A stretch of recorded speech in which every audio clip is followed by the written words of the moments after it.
tardes. Mi nombre es Luis Mario Rodríguez, soy director del Departamento de Estudios Políticos.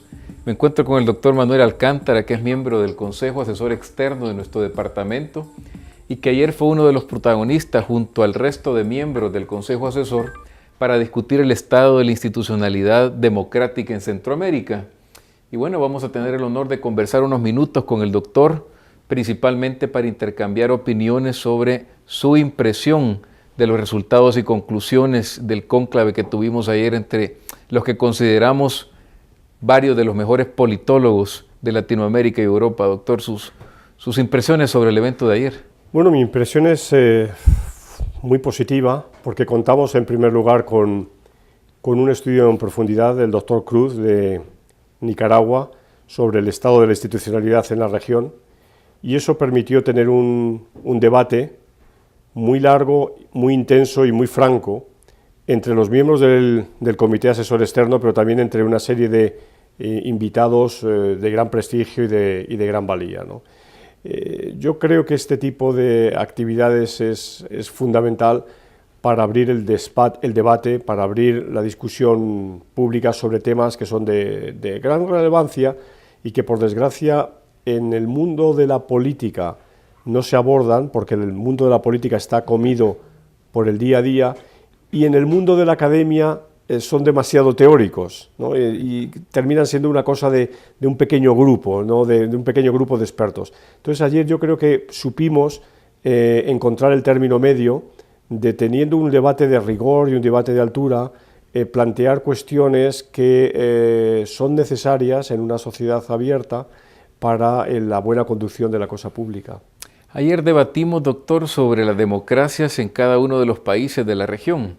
Por lo general, cuando concluimos o cuando interpretamos la calidad de la democracia, lo hacemos para cada uno de los países y no contrastamos a la región centroamericana. Exacto. Esta oportunidad que tuvimos ayer, ¿qué le deja? ¿Está en riesgo el sistema político en general en Centroamérica, la calidad de la democracia? Bueno, el primer elemento precisamente positivo es hacer la comparación, como muy bien has señalado, ¿no? Que a veces uno está demasiado encerrado en sí mismo y la introspección para el análisis es estrictamente para el caso nacional. La democracia en América Central, como le ocurre a la democracia en América Latina, tiene distintos grados. Yo ayer citaba en mi intervención que si hiciéramos una clasificación con 4 grupos de mayor a peor o a menor grado de democracia, en el primer grupo estaría Costa Rica, en el segundo grupo estaría Panamá, en el tercero estaría El Salvador y en el cuarto los otros 3 países, Honduras, Guatemala y Nicaragua. O sea que hay diferencias bastante notables. Y en términos de la evolución de la democracia en los últimos 20-25 años, hay que señalar que probablemente la región no ha ido lo deprisa que debería haber ido, ¿no? Yo creo que hay rezagos y que hay elementos que no terminan de cuajar. Y por el contrario hay otros elementos que parecía que habrían cuajado en un determinado momento y que vemos que se están deteriorando, ¿no? Como es el mundo de los partidos políticos y el sistema de partidos. Hay un deterioro, hay una falta de confianza en la gente, en los partidos políticos, porque a la postre los partidos políticos han mostrado que en algunos casos, no siempre, pero en algunos casos están capturados por personas muy egoístas y muy ambiciosas que solo piensan en sus intereses y no en los intereses generales. ¿Esa debilidad que se pudo detectar en los partidos políticos está influyendo en la calidad de las instituciones, doctor Alcántara? Sin duda alguna, ¿no? Porque los partidos políticos, y esto no es una cuestión normativa, ¿no? Es una cuestión, yo creo, de evidencia empírica. Los partidos políticos son fundamentales para el funcionamiento de una correcta democracia, ¿no? Y cuando su función la desempeñan mal, debilitan enormemente a la democracia. Ayer hicimos mucho diagnóstico y también se plantearon algunas conclusiones, pero estas quizás fueron las menos.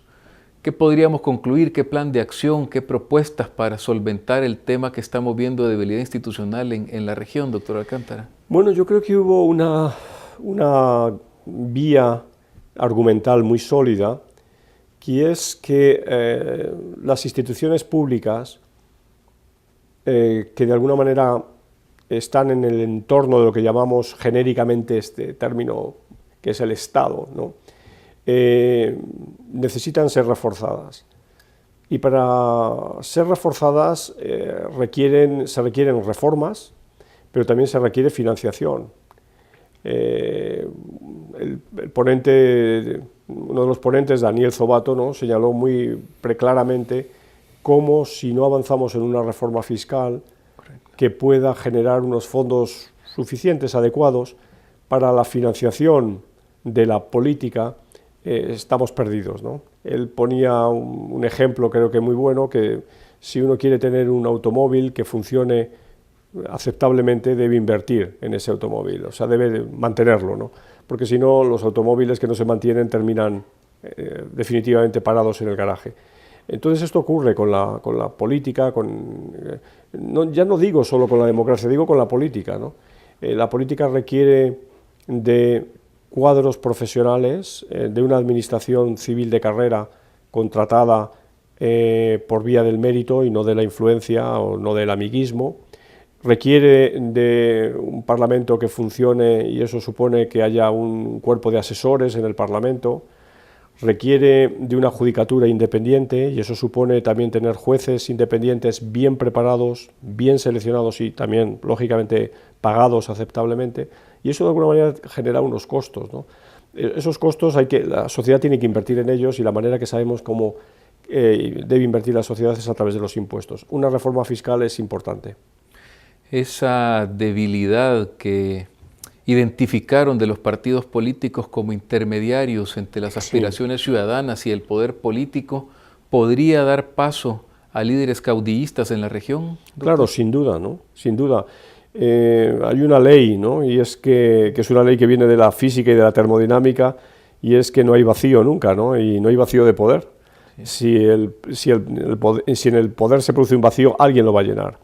Y las facilidades que hoy tienen individuos que puedan contar con habilidades de carisma, o que puedan contar con un apellido, o que puedan contar con dinero, sea lícito o ilícito el dinero, pues es muy fácil llegar a la política si no hay partidos políticos, ¿no? Una vez que se entra en la política no podemos saber el programa o lo que está en la cabeza de esa persona, y bueno, puede resultar finalmente un líder que termine generando un beneficio para el país, pero también puede resultar todo lo contrario, ¿no? Aunque el tema central fue Centroamérica, Venezuela no estuvo fuera del debate por los resultados que claro, todos presenciamos hace pocos días. ¿Cuáles son las lecciones del caso venezolano para la región centroamericana en materia de sistema electoral, de sistema de partidos, de credibilidad de las elecciones? Bueno, el periodo que probablemente esté empezando su fin en Venezuela comenzó hace ya bastante tiempo, hace 14 años, y hay que recordar cómo comenzó. Comenzó con una combinación de tres factores: una crisis institucional muy seria de los mecanismos de democracia representativa, digamos que sus detonantes fueron una corrupción escandalosa y un abuso de los partidos políticos, una partidocracia terrible. En segundo lugar, una crisis económica muy severa, con la implementación de políticas de choque muy brutales que generaron una respuesta social muy dura. Y en tercer lugar, la aparición precisamente de un líder carismático. Esa combinación es la que, sobre esa combinación se construye el periodo, estos 14 años de gobierno en Venezuela, que trasciende a la propia realidad de Venezuela. O sea, que se va a imitar en otros países porque vuelve a aparecer estas mismas características, pero que además para el caso venezolano hay digamos un protagonismo regional importante por dos razones. La primera es la personalidad del propio presidente Chávez, y la segunda, como bien conocemos, es la chequera que tiene Venezuela, gracias además al incremento de los precios del petróleo, que van a duplicar, o más que duplicar, los ingresos por las exportaciones de petróleo. Entonces eso le va a dar un gran colchón de aguante al presidente Chávez para poder influir en los países gracias a digamos, a este sentido de liderazgo regional que va a tener. Y claro, sin olvidar un factor que es determinante, que es la presencia de Cuba, ¿no? Es decir, lo que llamaríamos el patrocinio de Cuba desde el primer momento al proyecto chavista. Muy bien, doctor, una última pregunta. Arturo Cruz, profesor pleno del INCAE, que ayer provocó el debate con el paper que presentó y al que pueden acceder todos los amigos a través de la página web de FUSADES, que ya está en línea el documento en www.fusades.org. Nos decía en el caso nicaragüense que hay un concepto que puede generar de alguna manera contradicciones, que es el de populismo responsable, y que en el transcurso de su disertación ayer Arturo Cruz dijo que aceptaba el concepto de populismo subsidiable o a través de subsidios, ¿no? ¿Qué opina usted de esa teoría de Arturo? Bueno, él tiene razón empíricamente y eso se puede dar. Y sobre todo se da, yo creo que en un ambiente en el que coincidan tres elementos. Uno ya está dicho, la crisis de las instituciones, la crisis de valores republicanos, digamos. Otro que es un elemento profundamente humano y que en América Latina tiene una tradición, que es el caudillismo, ¿no? Es decir, esta idea de pensar que hay un líder que nos puede salvar, que nos va a resolver los problemas.